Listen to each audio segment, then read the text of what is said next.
Hi, my name is Michelle. I'm currently a fifth grade teacher at a charter school.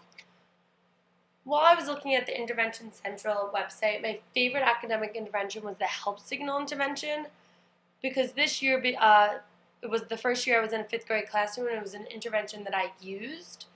My classroom consists of 27 students and I have 7 reading intervention students, 2 ESL students, and 3 IEP students. This intervention was helpful because I had a lot of students that needed my support. This intervention is designed to help those struggling students who may be afraid to ask for help in front of the whole class or may not know the strategies they can use to help ask the teacher for help. I noticed that some of the students that didn't know these strategies, and instead of asking me for help or any other teacher that might have been in the room at that time, they just started to act out and misbehave. They would be distracting to others. They would sometimes interrupt me when I was helping one student, or sometimes they would just sit there and not complete the work or not even try to understand it.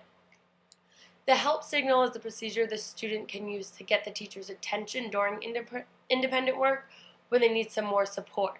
It allows the student to get the teacher's attention discreetly. This strategy is something I use constantly this year with my group of diverse learners. I had a few students in my classroom that would rely on me to come to them during independent work to help them. However, with 27 students and one teacher for most of the day, it was hard for me to always know which students needed my help and which ones didn't. And I had students that just didn't even want to ask me for help. They just expected me to come to them. Sometimes they were just even embarrassed to let the other classmates know that they needed my help.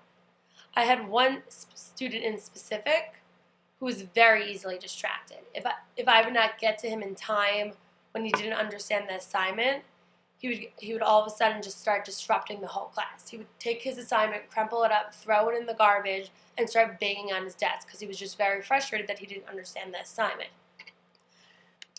So right from the start of the year, I knew I needed to find some type of strategy or intervention that would just stop these frustrations and distractions from happening, because I couldn't have instruction and independent time going on while the student was over there crumpling up his paper and getting very easily frustrated.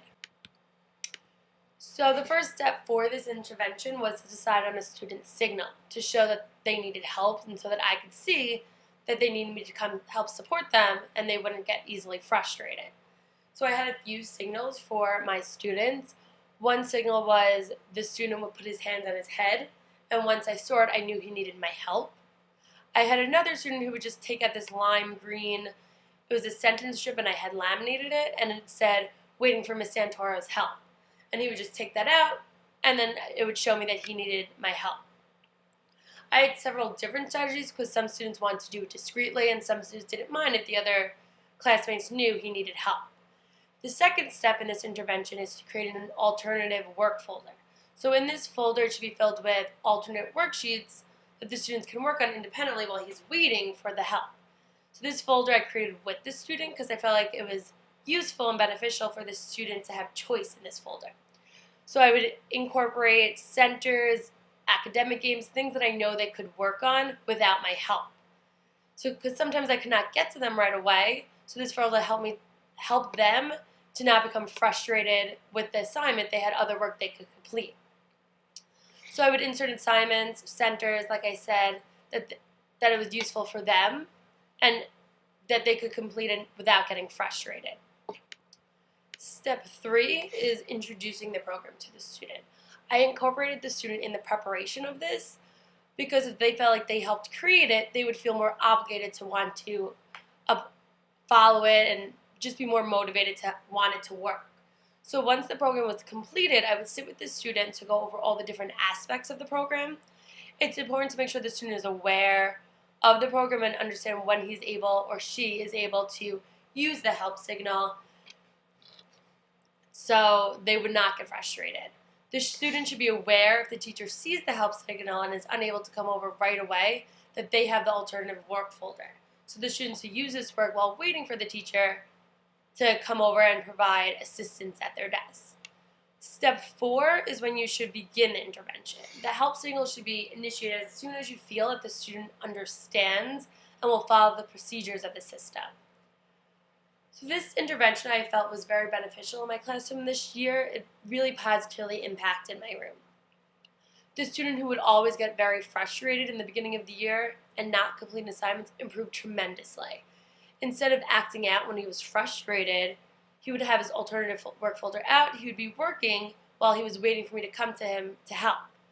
This was helpful because when I did get over to help provide him with help on the assignment, he was just more calm. He was motivated to want to learn the work. So therefore his academics improved this year because of the help signal, because he was not getting frustrated with every assignment. So the help signal intervention was just something I used this year. That's why I wanted to discuss it. I did include the link on the bottom of the discussion board.